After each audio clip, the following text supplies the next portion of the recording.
Andres na sinasabing sinapak ni VP Sara, nagsalita na. Huwag akong idamay sa politika.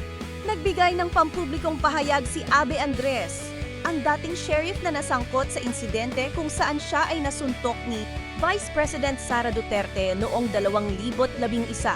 Matapos lumabas ang ulat na isa siya sa mga posibleng ipatawag ng House Prosecution Panel bilang testigo sa impeachment trial.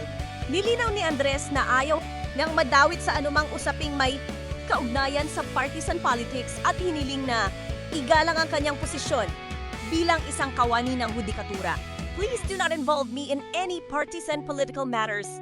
I have been appointed in the Supreme Court as a Human Resource Management Officer, a second-level position, ani Andres. Ayon pa sa kanya, matagal na niya pinaninindigan ang desisyong huwag magsalita tungkol sa insidenteng naganap noong siya ay nagsisilbi pa bilang Sheriff Ika-4 ng Regional Trial Court. It is my position ever since to refuse to comment on the incident when I was holding a first-level position, particularly Sheriff 4 of the Regional Trial Court. The media reports are self-explanatory. Dagdag niya. Kayo, ano sa palagay nyo? Ginamit nga ba sa pamumulitika ang viral video na dati pa nakuhanan? Maraming salamat sa inyong panunood. God bless!